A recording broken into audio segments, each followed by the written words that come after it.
Good evening. I'm a little bit early and I'm just waiting for people to join us. While we're waiting, I'm going to um, attempt to play some music to see if it comes through.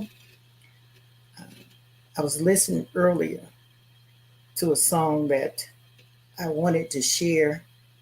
Um, I'm not sure if it, like I said, this is a test. This is a new venture. And this song is by Shirley Caesar. It's I Remember Mama. And it has it just meant so much to me in talking about reuniting families and restoring family values because of my mother. And you'll hear a little bit more about her during the upcoming presentation. I didn't want to start early, so it's advertised at 7 o'clock, and we have a few minutes. Uh, so I'm going to go to YouTube and see if I can pull that up by Shirley Caesar. I Remember Mama. Um, so just bear with me a second, and hopefully you will hear some uh, music, uh, and I hope it comes through okay.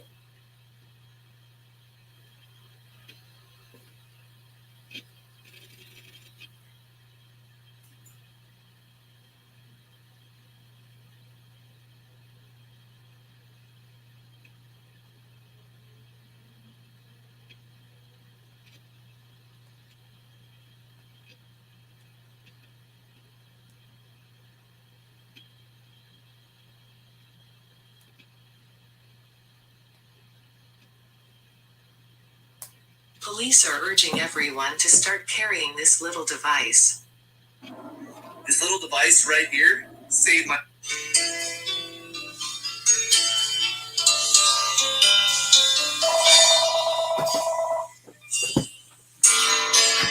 I remember Mama and the love that she gave. Kneeling down her bedside, I can still hear Mama say, "The people who are depending on you, Shirley, don't you let them down." I remember Mama in a happy way.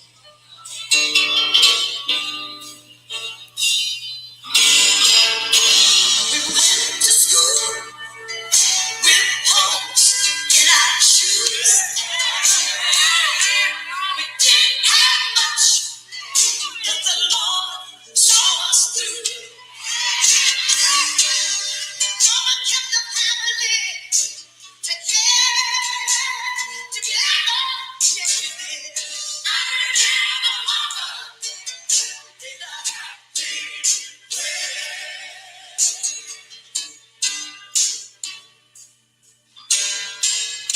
she got our lunch in an old greasy bag. It might seem empty, but it was more than others had. It had a lot of love, way down deep inside. Yes, it did. And I remember did a happy way. I remember did a happy way. My mama is sleeping in the bosom of Jesus Christ. Yes. Somehow I know she's smiling. She's smiling on us right now together. When she has seen us again, I did. Oh, yeah. I never in a happy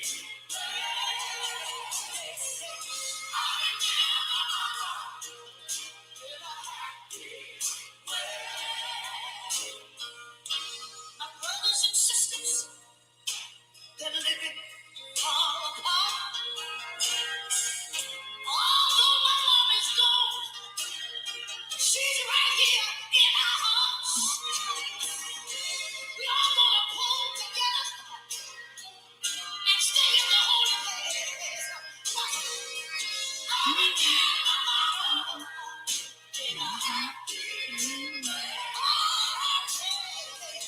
You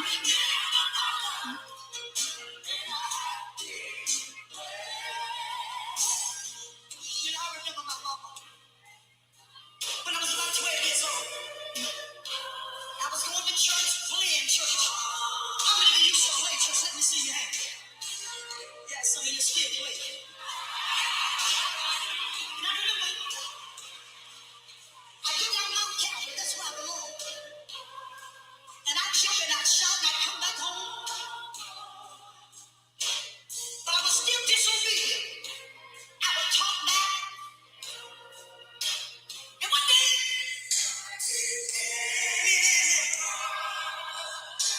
we decided that we want to play church. Let me tell you what we did. We went out in the back and started playing church.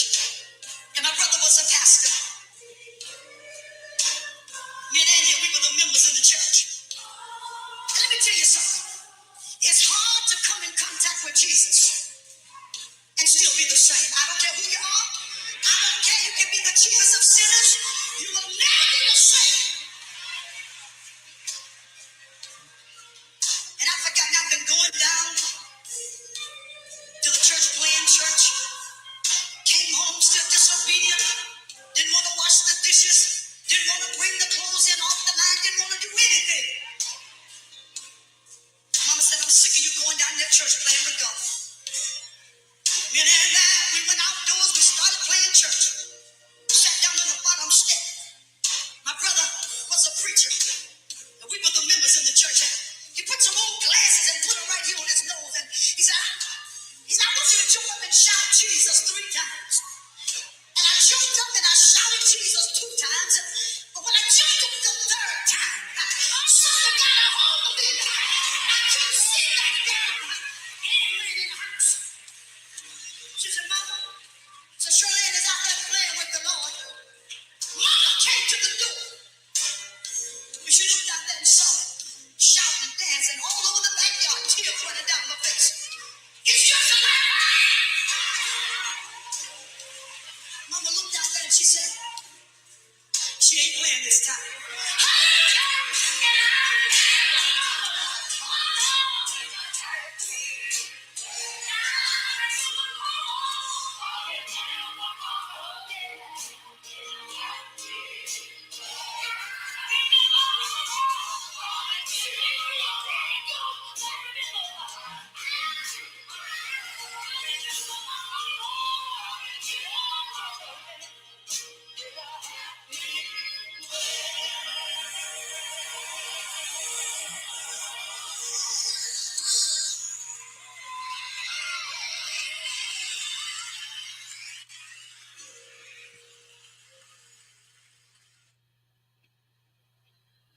I remember Mama in a happy way, and I remember her because she kept the family united. When we first arrived at St. Jude, it was just Claire and I. So let me turn this off. Yeah. So I remember her in a happy way, not only in a happy way, in a very cheerful way, in a hopeful way, because she loved the Lord and she shared her faith. She shared her love. She did not discriminate. She was just a beautiful person inside and out. And because of her, we have a family, may not be perfect, but it's united. And we maintain a lot of the family values. And each day I'm impressed by my great nieces and nephews who were recipient also of her teaching. So with that, we're going to go into this presentation, just share with you some of the things, the legacy that she left behind based on maintaining family unity and family values. So I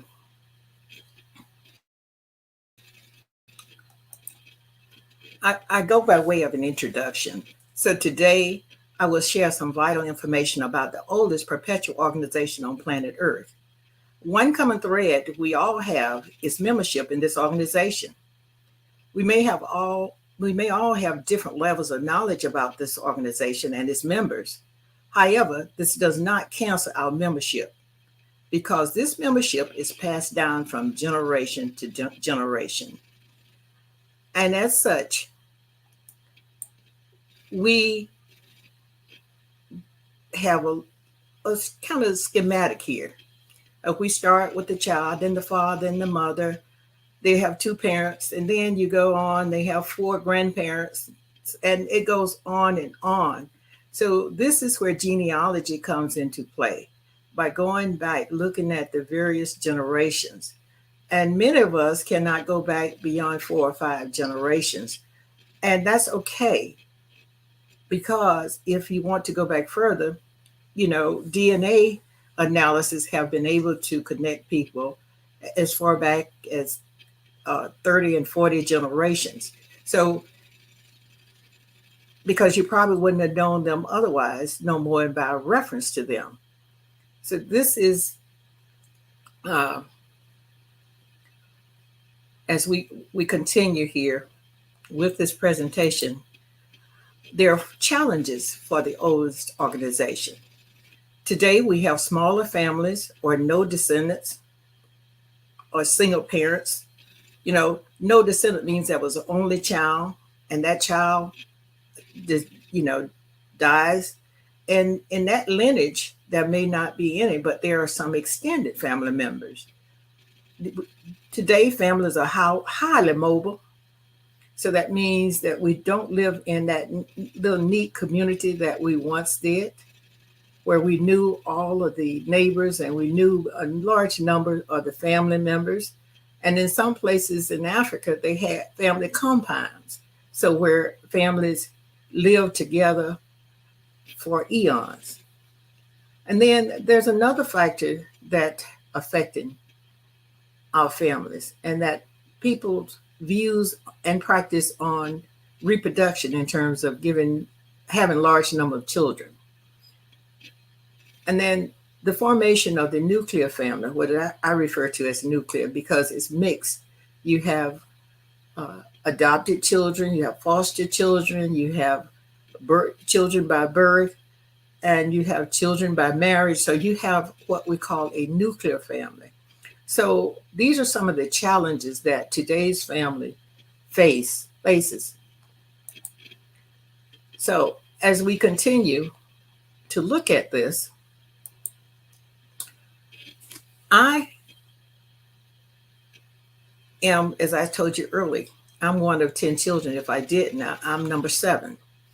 And by today's standard, I'm a young senior citizen. I'm looking forward to my 77th birthdays in a couple of months. And I'm part of the baby boomer generation, where we were brought up with a certain level of affluence. A large number of my contemporaries had an opportunity to not only graduate high school, but to go to college and get advanced degrees. Television was prevalent when I was growing up. And then computers were created and invented in my 20s and 30s. And we have developed a generation gap in terms of the availability of information. And all of that is not bad, because with the inventions of computers, there was the internet, and we have been able to retrieve a lot of information. Before that, we would have to visit libraries to obtain this information. But now, with the aid of computers and computer software, we can reconnect family, sometimes physically, and oftentimes get a direct audit trail of family members. Am I from a normal family? A few weeks ago, in a Sunday school lesson, I learned that normal is a misnomer. All family are dysfunctional in one way or another. Dysfunctional validates the need for family leadership. Now, I did not grow up in a dysfunctional family. Although my father died when I was 16, my mother, who shared the leadership role during my father's lifetime, continued until she reached the age of 101 years. So longevity brings about continuity, consistency, and maintaining family unity and family values. And as I said earlier, I am that seventh child. So I was benefited from having older siblings who helped teach me certain things and introduce me to family members. I had neighbors, grandparents. I didn't know all of my grandparents because some of them were deceased by the time I was born. But for those that were alive, I got to know them up close and personal. As a matter of fact, my paternal grandfather died while I was in college. As a matter of fact, my last year in college. So I got to know him. I got to know my maternal grandmother. She died while I was in high school, but I spent all of my early formative years with her, and plenty aunts and uncles. And then church and school, we interacted with cousins and neighbors. We ate together as a family when I was growing up. And by eating at our house, we not only ate together, we prayed together. Because at each meal, each person at the table would have to say a Bible verse. And during the meal, we would discuss issues. Sometimes it was education, sometimes it was work, because we were all taught to work early in life because we were living on the farm, and my father was a farmer, my grandfather was a farmer, my uncles were farmers. So we were workers to harvest the crops, harvest the vegetables. So we got an early introduction to the work ethic. Then we played together. It was hard work, but it was honest work. So these are things that we were taught because we moved off the farm by the time I reached age 10. But I had been instilled with a strong work ethic. And then as I grew, received an education, I had the opportunity to travel. And that travel assisted me because it exposed me to different cultures, African culture, European culture, Middle Eastern culture. So as I got older and my family became a nuclear family with people from different cultures, it helped me to interact with them and to share with them from a neutral perspective. So that is one of the things that travel allows us to do, allows us to interact with others, reinforce a certain practice, and learn new cultures, new ways of doing things. So that's one of the things that I experienced through my work and travel on 4 continents. The career and work experience also provides you with an opportunity to interact and develop relationships with others. Sometimes it provides an opportunity for you to meet extended family members. And another thing, for those that join the military, they have a chance to interact and meet others that are blood related or connected in one way or the other by their hometowns or by the schools they attended, etc. Now, what are some of the things about dysfunctional families? Not functioning normally, it means, oftentimes it means the lack of prayer and spirituality in the home. There's no leader. There's no head in the family. No one is leading the family. Or there's no clear leadership. Sometimes you don't know if the children are being the leaders of the family because it is not clear. So not functioning properly. When it's dysgenics, it means that it exerts detrimental effect on subsequent generations. And we see in our society today that there's a lack of moral foundation, there's a lack of communication, there is negative communication. So these are things that oftentimes cause a family to separate. So some of the detrimental effects of dysgenesis is the absence of wisdom. Grandparents, these oftentimes are not living in close proximity to children. Sometimes the grandparents have retired and moved to Florida or in a nursing home and have no interaction with grandchildren. Children in today's society, too many of them are raised on TV and electronic games and devices without any adult supervision. Children have a limited interaction with responsible adults, mature responsible adults. In today's society, youth obtain life guidance from peers, which may not always be advantageous to maturity. In today's society, too much emphasis is placed on materialistic values in terms of the clothes and shoes and name brands and makeup, etc. Too much emphasis is placed on sports and entertainment. Even though that's important, there needs to be a balance. There's not sufficient attention placed on community involvement and family involvement. So these are some of the things that affect today's family. Show me the evidence, it says.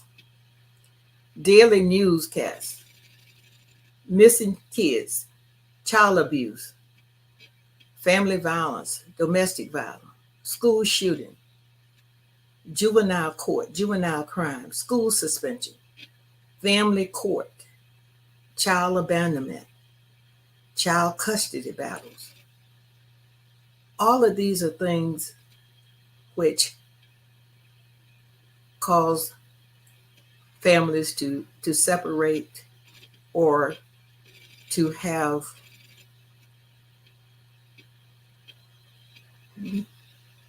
discord.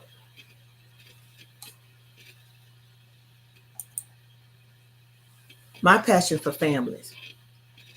My personal interaction with family on 4 continents through travel and work experience revealed the following: that families will have a diversity in point of views. All family members have a feeling or a need to be included, so a need for inclusion. And all family members usually have an expectation of equitable treatment. So, and I applied an alphabet letter to each of these: D for diversity, I for inclusion, E for equitable treatment. And I is a mnemonic, which is a short way of reducing 3 words with 27 letters to 3 letters or 6 computer characters. So what does this mean? Well, an IED is also formed for those same words. In the military jargon, an IED is an explosive, destructive device which has the capacity to incapacitate, harass, or distract or destroy. And what we have in our society today, when we look at mass shootings, school shootings, drive-by shootings, and child abuse, child abandonment, could be seen as an IED. It is an explosive, destructive device for families. What are the components of an IED?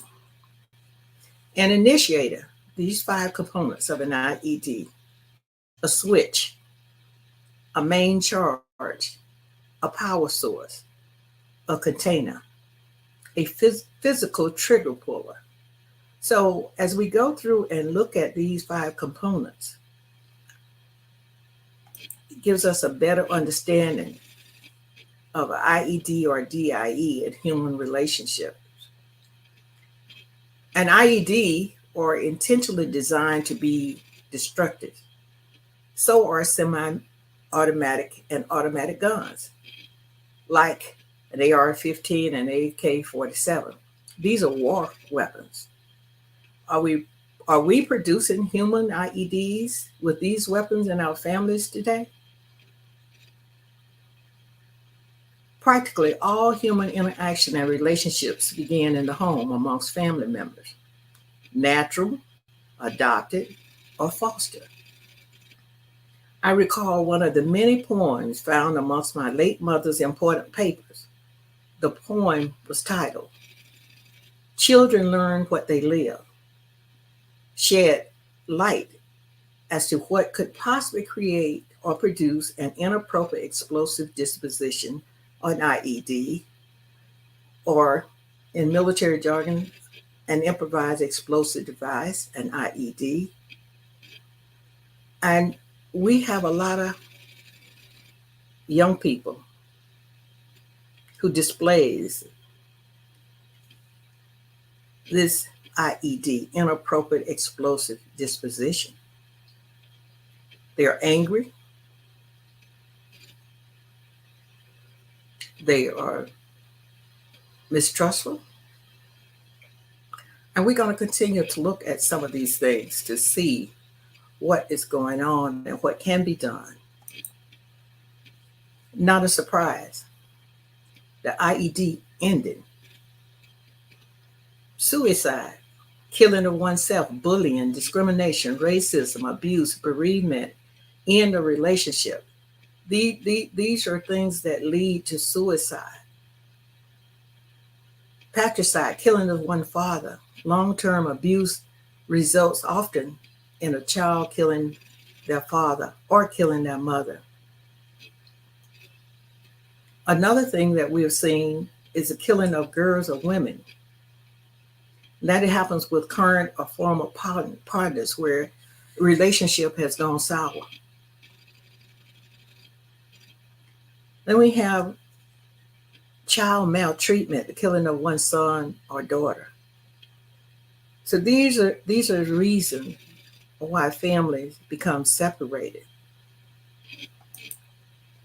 And the poem, and I put it here so that we can go through it line by line.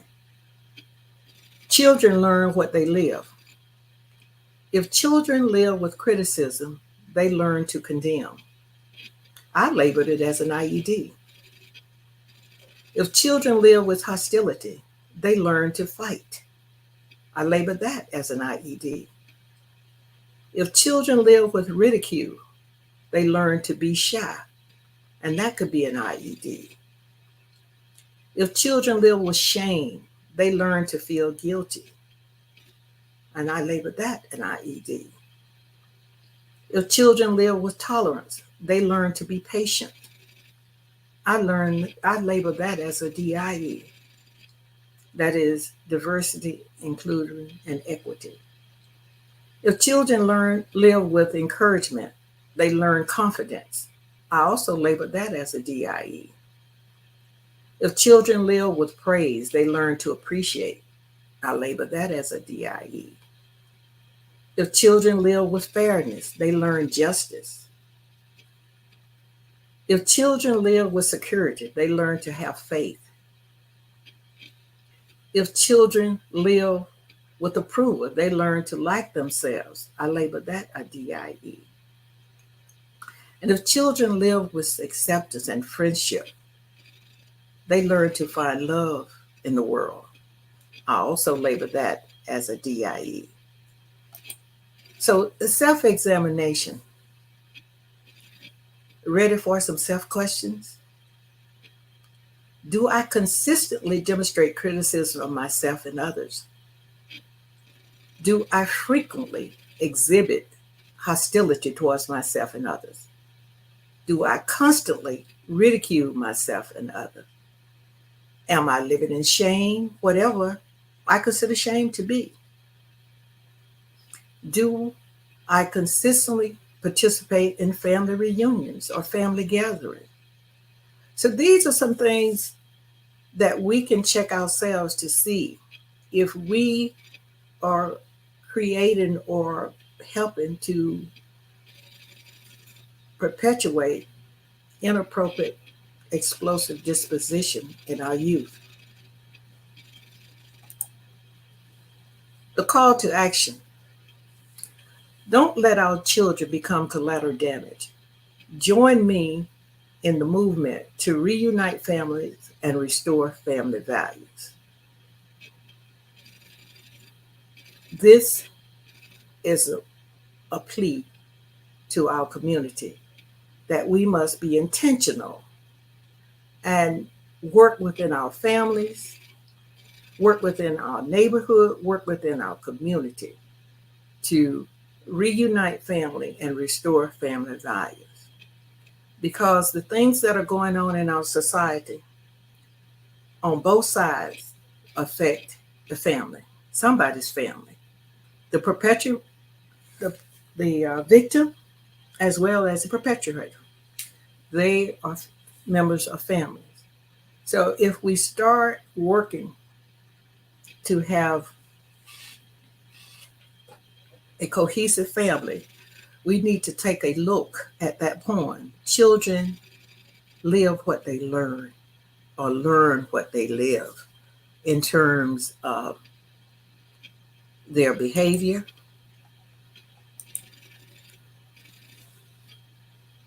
If they are living with criticism, they learn to condemn. They learn to complain. They'll learn to be distrustful. If they live with hostility, that's anger, they learn to fight. They learn to bully. If the children learn with ridicule, they tend to be shy. And oftentimes, people who are shy are taken advantage of. If children live with shame, they learn to feel guilty. So when they feel guilty, they don't feel empowered.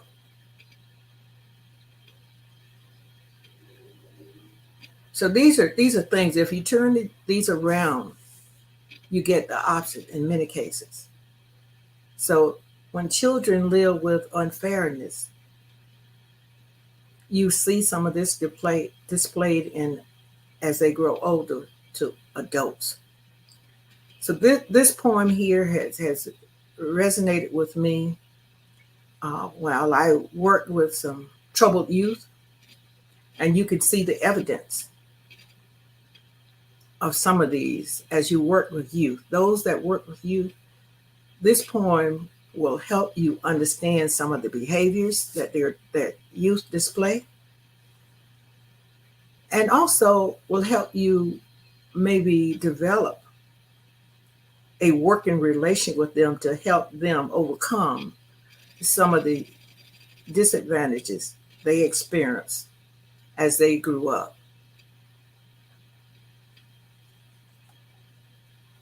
I have to share with you that I was blessed in terms of having loving parents, having encouraging parents, having parents who disciplined but did not condemn us. They did not criticize us. They disciplined. They were providers. They did not desert us. They did not abandon us.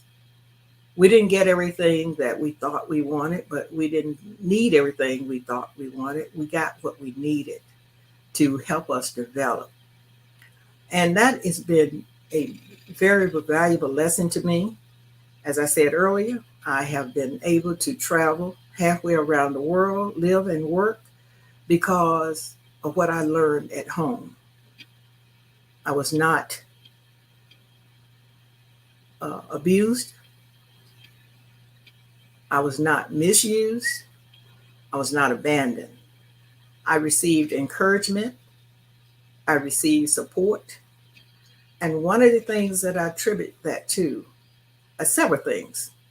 One, that I was born to older parents. My father was 46 when I was born, and my mother was 36. So older parents, and by having older siblings, they had an opportunity to learn how to parent. They had an opportunity to perfect their parenting style. By being the seventh of 10 children, I had older siblings who were able to teach me some things, to help me with developing interpersonal relationships. So being from a large family had its disadvantages and its advantages. Being from a large family let you have playmates, let you learn things that you normally would not learn because of their earlier learning. And also, it would keep you out of trouble sometimes. Most times, it would keep you out of trouble. And also, being from a large family, most importantly, taught us how to share. Taught us how to share. And with that, older siblings taught others, younger children, the appreciation for education by reading with them, playing educational games with them. So there is can be some advantage in having a large family, and the ages are not so far apart. So that's what happened with me. I had 3 younger siblings and 6 older siblings. My oldest brother unfortunately died when I was 3.5, so I didn't get to interact with him very much. But the other ones, we were together through adulthood.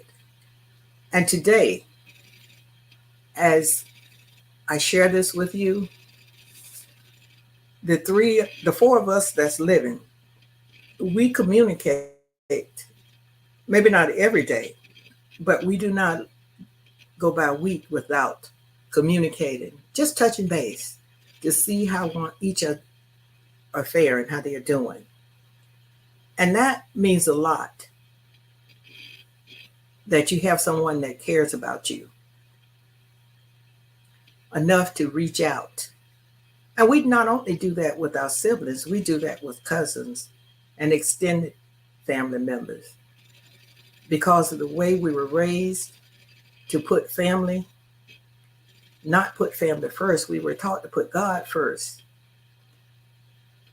and family second, and ourselves third.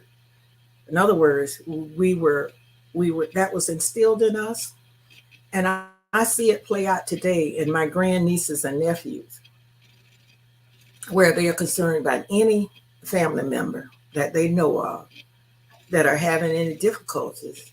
They are there to the rescue because of the way that our parents raised us.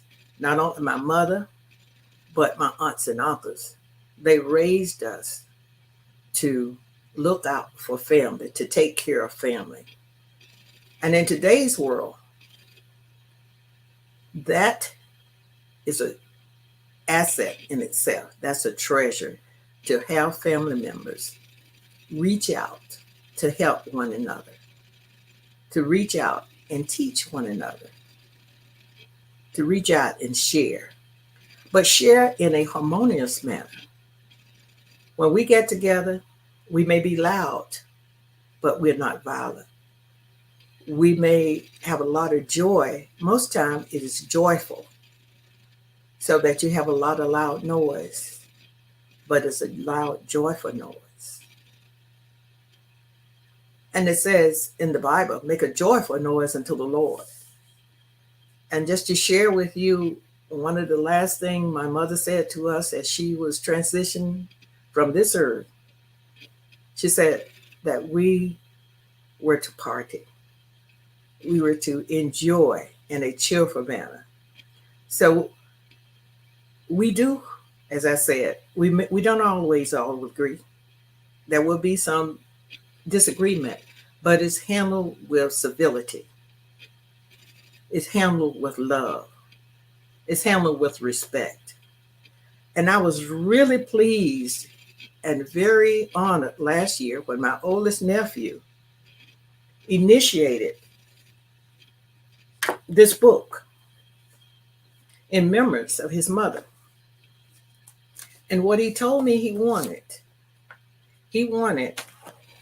to provide his younger siblings and his grandchildren some information about his mother in a book form. So this is the book, and it's to his mother, Patience Tarbert Beal. And he said that he wanted for them to give a description of what they remembered, what each person remembered about his mother, because none of the grandchildren were born at that time. And the youngest one was 9 months old when the mother passed, so she did not get a chance to really interact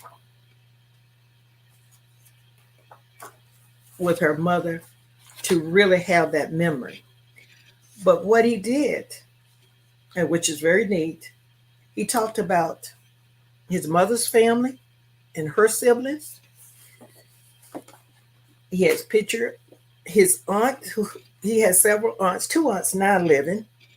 And this lady is 90-some years old, and she still is aware, and they take care of her.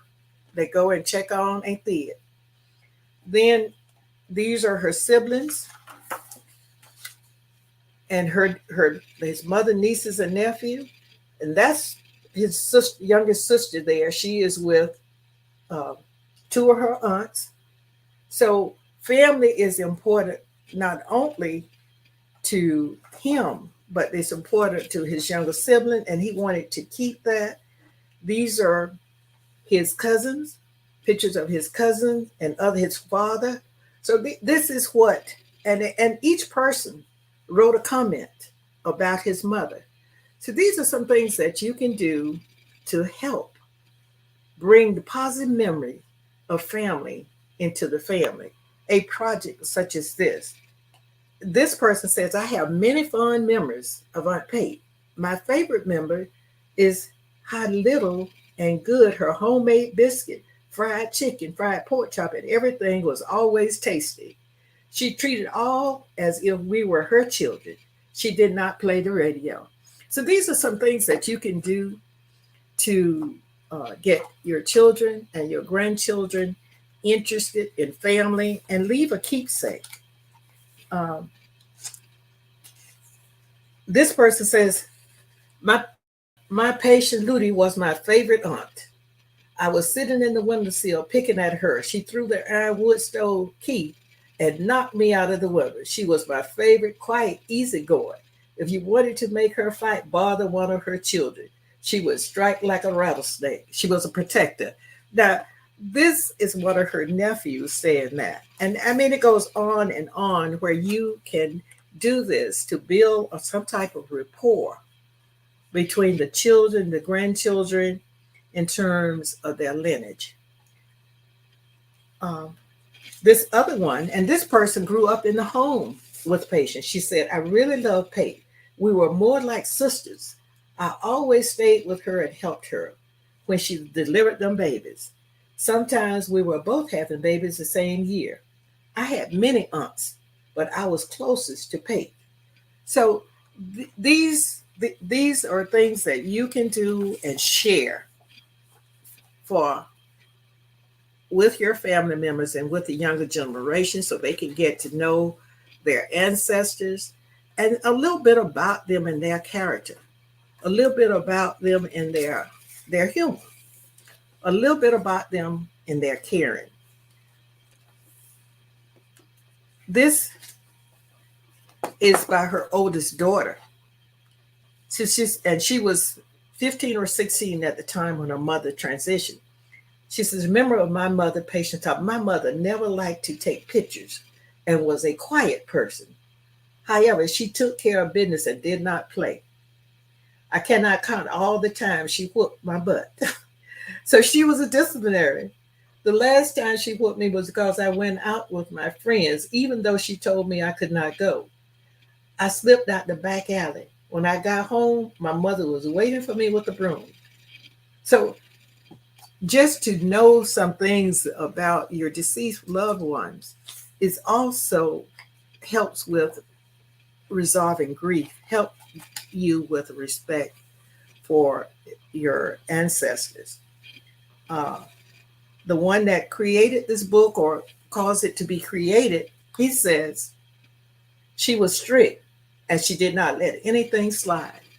If she promised you a whipping, she would get you. It might not be when the incident happened, but eventually it was going to go down. If she had to wait until you went to bed. When she told you to do something, she would only tell you one time. If she told you a second time, she was going to get your behind. By me being the oldest boy, my chores were keeping the yards clean and making sure we had firewood cut. So all of them had comments. As I said, this is a project I encourage uh, families to undertake so they can pass down information about even loved ones who no longer with us. And it's okay to get it from those that are still here because um, it's it for your children, for your grandchildren, your great grandchildren to have some idea. And in this particular case, we are fortunate to have pictures. See, when I was growing up, we had very few pictures, and plus our house burned down. So we did not have pictures. We have a few pictures of my grandparents and some of my older ancestors, but very few. And then it goes on and to show um, the families in terms of pictures. So, and telling who they are. Oftentimes we have photos and we don't know who they are. So um, this is another one of the older sons. He says, I remember mother in a special way. She was quiet. She was a quiet person. A mom, what she said and what she meant. She did not like to take pictures. Another person said that. That's validation. Another one, he said she was a great cook. That's a validation. And he said he remembered the whole cake bread that she would make. So, that just little things that you can share about loved ones. And they are keepsakes.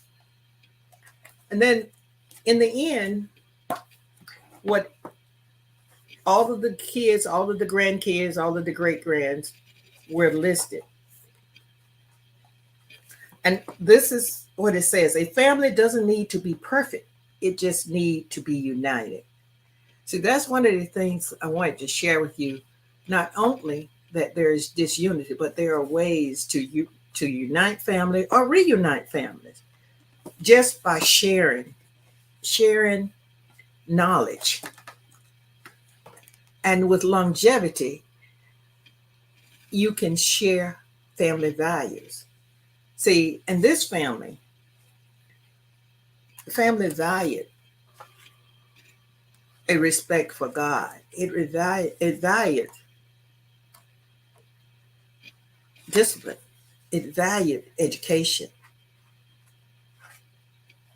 It valued harmonious relationship. So these are only some of the things that can keep families united. There are family reunions. And I like to say, I know that the Tarbert family have held family reunion before COVID. They were basically every year or every other year. My family, on my maternal side, they had family reunions till COVID every of the year, face to face. So this year, we have a scheduled family reunion uh, in July. And for those who own that are family, the family reunion is scheduled for July 14th through 16th in Tallahassee, Florida. And we will be sharing information as usual on family history. And not only family history, but those that are currently alive. We will be sharing updates. We acknowledge high school graduates, college graduates, those that have achieved certain feats during since the last reunion. We also give honor to those that transition. And this time, because we haven't had a reunion in 4 years, we will have a lot to recognize in terms of lighting a candle for those that have passed since the last reunion. So we still acknowledge family. There is a closeness, and the closeness was not developed by my generation. This was passed down. I remember as a child, my grandmother would have us transfer family genealogy from her Bible to our Bible. So we had a knowledge of many of our ancestors before Roots, before Ancestry.com. But with Ancestry and with family trees, we have been able to validate information and extend our family by DNA analysis. So we treasure family, we value family. And so as I was looking at a comment, there's a family member that said, yes, but if you want more information about the family reunion, I can post my contact information. I will post it momentarily here. And so you can get my contact information and you can email me and I can share it with you.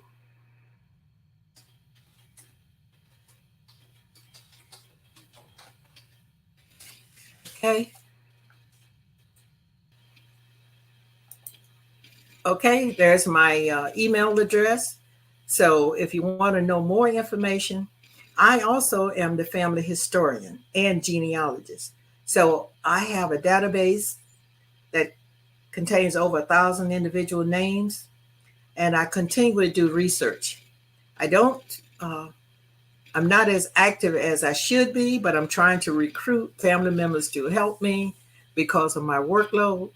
But if you want to know how you're related, right now, I'm back to, and I'll show you this, the information that I have in the database. That's my great grandfather. And he was born in Loudoun County, Virginia, USA. Now, I don't have any of his siblings because I could not find any. My great grandmother, excuse me, was Rachel Brock Fields, and she was born in North Carolina. What city? I don't know. And I'm still trying to identify that if possible. But I do know from passed down from family or family history that she was one half Cherokee. I've been to Cherokee, North Carolina, and I found her name. I don't know if it's her on the Indian removal document from 1838. So I still have more research to do. But her children, I have met some of her children. Well, I'm descendant of her daughter, Julia, was my great grandmother. So Julia had many brothers, and I found descendants and have interacted with several of her brother Jackson children and grandchildren and great grandchildren. Uh, as I said, I have a long list. And by the way, based on my mother and my aunt's knowledge, I wrote the book, Luella Campbell, A Force to Reckon With. And if you go in this book, their family chart. You may not be able to see it very clear here, but this is Rachel Fields. This is a picture of Rachel Fields. It's in the book. And she was born around 1810, between 1810 and 1820, because there was no birth certificate at the time. It's hard to identify her exact age. But based on census record, I've been able to trace her back to that time. And then the same with Grandpa Frederick. He was, according to what I've been able to find, he was born around 1808. And these are the children listed in here that mother and my aunt shared with me. Their children. And so we have met numerous descendants of my great grandmother's brothers. And then on my mother's side, my maternal grandmother's side, we have known many except for descendants of one, because according to oral history, he was fair-skinned and moved north and lived as a white man. So we don't know Uncle Thomas' children. I have not researched that branch yet. So there are a lot of reasons, as I said, families become separated over time. And what got me so involved and wanted to go public with this is that I hear from so many people, some of them family members, who have lost contact with their sibling. One cousin told me they lost contact for over 50 years with one of their siblings. They don't know if he's alive or dead. I met a young lady from Birmingham. She said that she had a brother who's been missing for 40 years. I've met so many people who have lost contact with family members and don't know how to start. Just last week, a gentleman called me, or he called my sister because the funeral home called her, and they said, well, I would be able to help him. This man is in his 70s and he still is looking for his birth family. So there are people who still are searching for family members, trying to connect or trying to reconnect with family members. Sometimes it's a result of moving away from the local area where they were born or where their parents were born. Sometimes it is because they were born out of wedlock and only know one side of the family. They're all a host of reasons. But DNA analysis helped, and it led him to Cordell. And in a matter of a few hours, I was able to connect him with someone that showed up on his DNA list. They happened to have been a classmate of mine. Because I do because I do genealogy research, I have developed some skills and technique for research that produce positive results.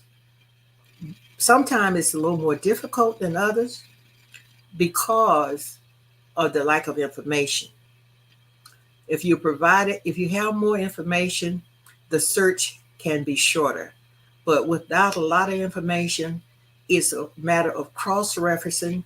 And because so many people name their children and honor someone, so you have same names, sometimes both same first and last names.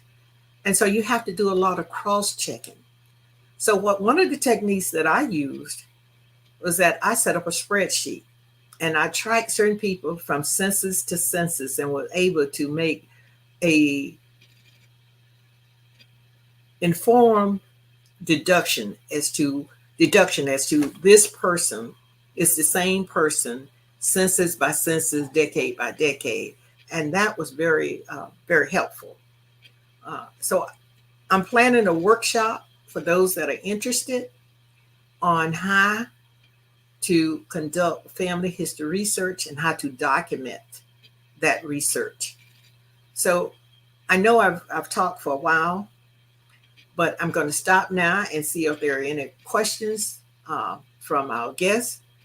And if there are questions, you post them in the comment section and I will try and answer them. Let's see. That is so beautiful, cousin. Amen. Love you. Well, thank you, cuz. Um, Anyone else have a question or comment that they would like to answer um, based on this presentation?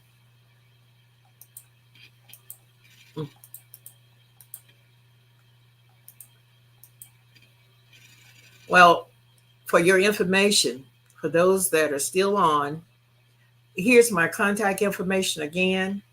My website is mlbillconsulting.com, and you can leave a message there. My Facebook for research and writing is facebook.com, happy to be old. If you go there, you will see some of my ancestors' images.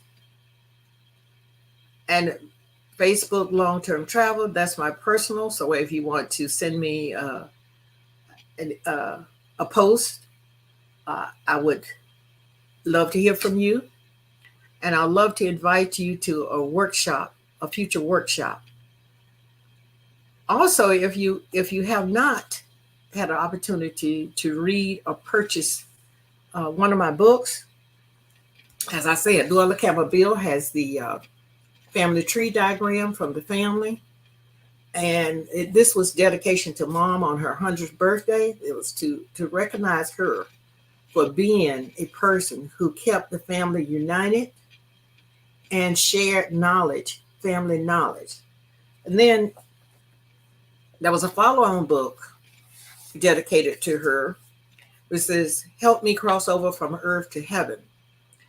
And this book was a sequel to Luella Campbell, A Force to Reckon With, because after she lived for another almost 2 years after her 100th birthday, and I began to see more of her character. And I wanted to write that, and also information about her transition and her last days on earth, and she was having conversation with God. So in this particular book, I did Mama's Words of Wisdom. And I did 101 words of wisdom because she was noted for her quick wit, her wisdom. So I just want to share with you a few of them. And this is in Help Me Cross Over from Earth to Heaven. This is chapter 20, Mama Words of Wisdom. She would always say, walk the talk. That means don't just talk it. You got to act it out. You got to live it. And she would also say, love is what it does. So you can talk love and you don't act like it's love. She's making you question things. She also said, lead, follow, get out the way. And in this, one day she said to me, and I was so tickled. She said, don't walk in my footstep. I may have stepped in something. Follow Jesus. So I mean, she had a sense of humor. So, and she always, her first thing was put God first and he will take care of the rest. This I have to learn. I'm still working on this one. Early to bed, early to rise, make a man healthy, wealthy, and wise. That's been my one that I've been trying to work on for 70 years. So I'm still working on that. Another one, she said, I'm not reading each one by one, but I just want to share something with you, some of these with you. She said, be thy brother's keeper. And as I said, she always told us to take care of family. Take care of family. And she did that. And this one, she said, tell the truth because a lie will catch up with you. So that was another one of her favorites. Tell the truth because a lie will catch up with you.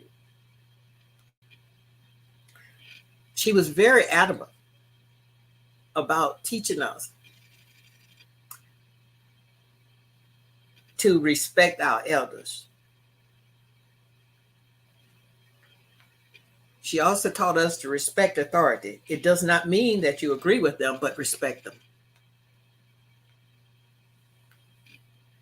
And from the Bible, she said, there is a time and place for everything under the sun. And this one is another one that she came around a know-it-all.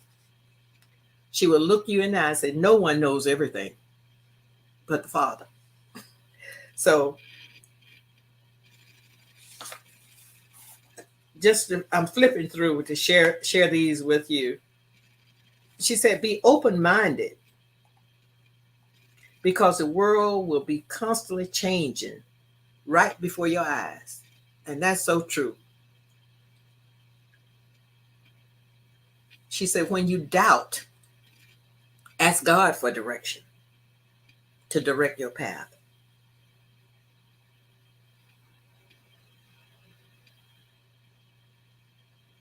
It's another thing she said, don't say what you will or won't do because you don't know what you will do until you are tested.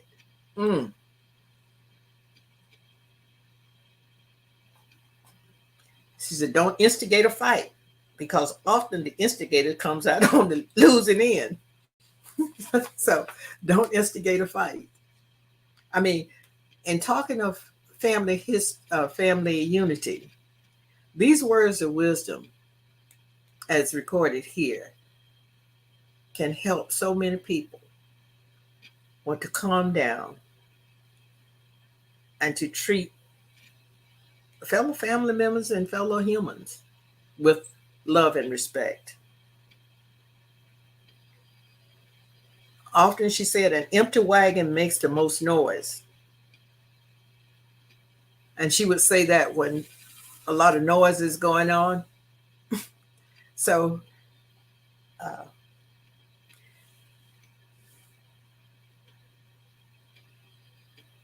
she said, no two people are identical. Therefore, be yourself. And thank God for that, because I have tried to be myself. It's another thing she said, be vigilant because the world is full of trickery.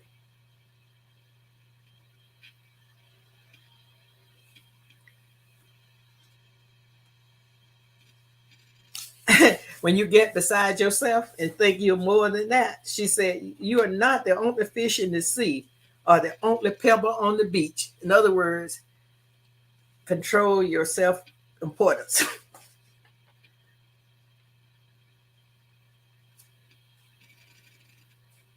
And another thing she said, don't fret over what if.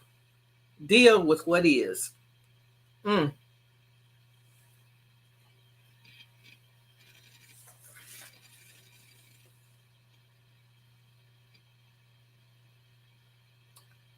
And when talking about family, she said, blood is thicker than water. So she said, to give charity requires a generous heart, not wealth. She also said, experience is the best teacher. To live long is to see much. She also said, patience brings blessing, and patience is the key to comfort.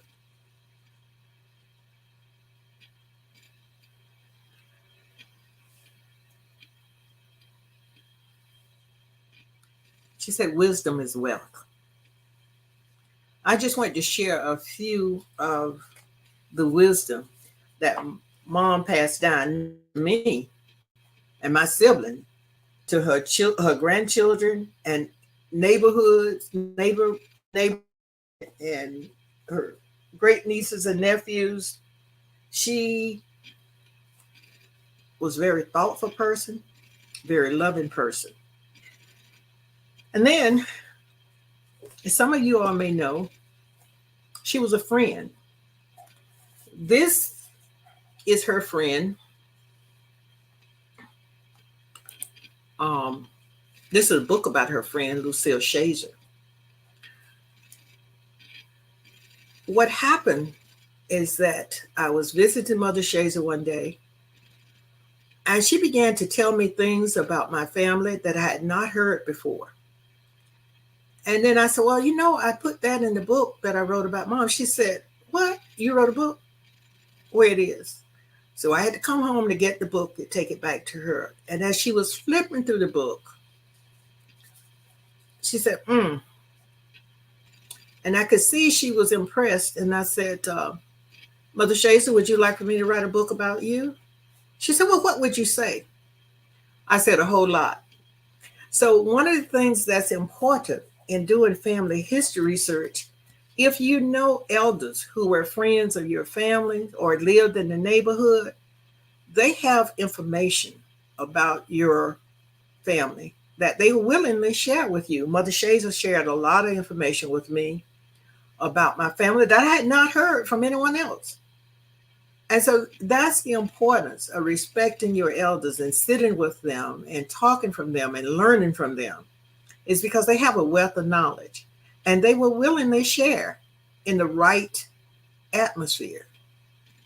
They may not call you up and say, let me tell you about your family, but as you're sitting with them, and we used to sit on her porch and she would share information, not only of my family, she would share about people that my mother knew in common.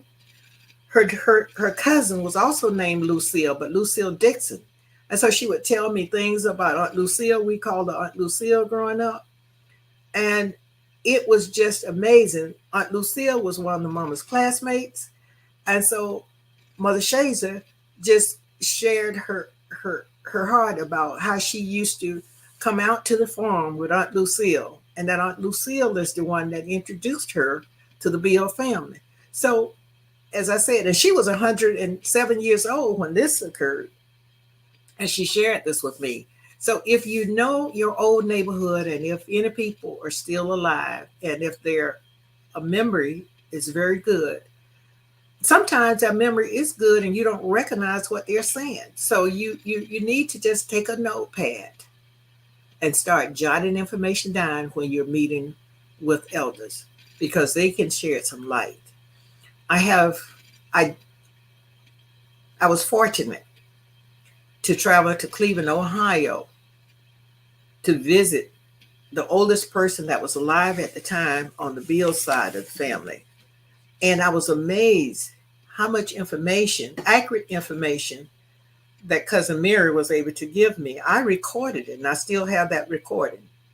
And she filled some gaps on things that I didn't know, past information passed down. So if you've done research, if you have gaps in your family history, some of the older ones that's still alive can share information to help fill those gaps or piece that puzzle together. I have an elder cousin in Detroit. She provides a lot of information that helps connect the family branches. So as I said, treasure your elders. Talk with them while they're still alive and alert. So I know I've gone on, but I wanted to just share that because we don't share enough information about our history. And that is one of the things that I want to encourage all the listeners. If you don't do it, encourage your children or your grandchildren to take an interest in family history and document it, because it's valuable. It is so valuable. And the younger generation, sometimes as they get older and start having children, they want to know more. Even sometime in school, they have projects to draw their family tree or create their family tree, and they don't know where to go. And so as I said, I'm developing a workshop For those that are interested and want to dig deeper into genealogy of their family, please contact me. It's a lot of work, but it's also very rewarding and very, very beneficial to leave your legacy. So I I thank you all. I thank you, Diane. I see you. I There are several others on that I don't know who they are, but Diane, thank you for your comments. And I know how to reach you, and you know how to reach me. So, and if you want to work with me, Diane, I'm looking for help.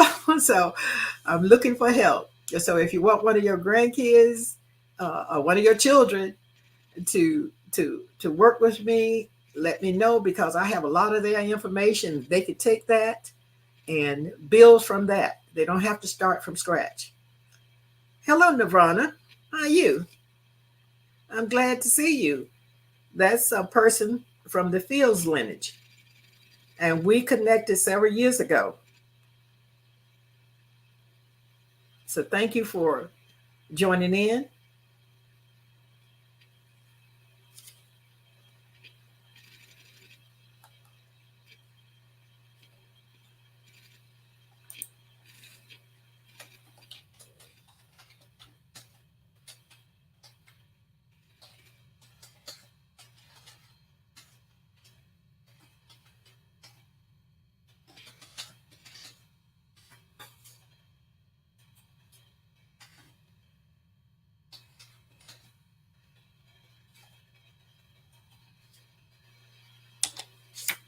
Oops.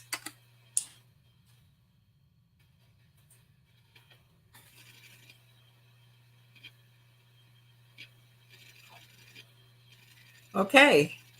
So if there are no more comments, I'm going to move toward ending this broadcast. It's been a pleasure. And I look to see you, family, at the family reunion. Looking forward to it. And I got a treat for you all. I hope it's a surprise. It's not a total surprise, but I think you will enjoy it. So, based on family history. So, I will go ahead and start signing out if we have no more comments. But like I said, I love you, family. I thank you for your support.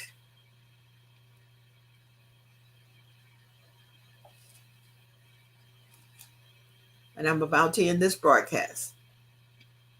Peace and love.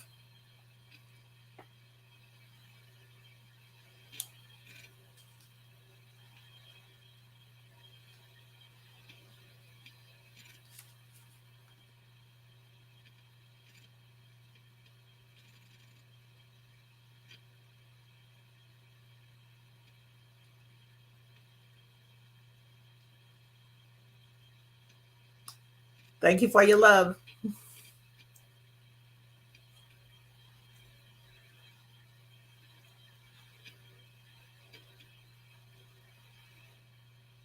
Thanks, Millie.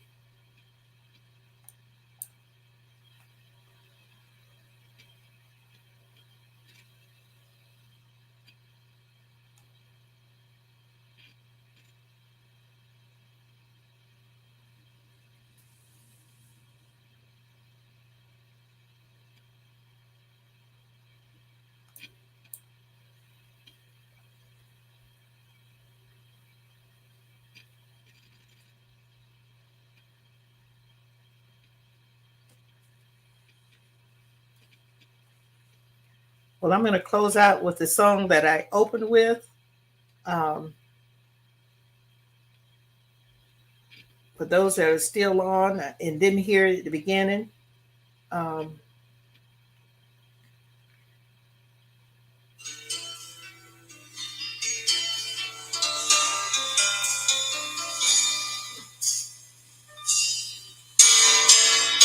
I remember Mama and the love that she gave. Kneeling by her bedside, I can still hear Mama say, "The people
shouted Jesus 2 times, but when I jumped up the 3rd time, something got a hold of me. I couldn't sit back down. And ran in the house. She said, Mama, so Charlene is out there playing with the Lord. Mama came to the door. And she looked out there and saw me, shouting and dancing all over the backyard, tears running down my face. It's just like Mama looked out there and she said, she ain't playing this time.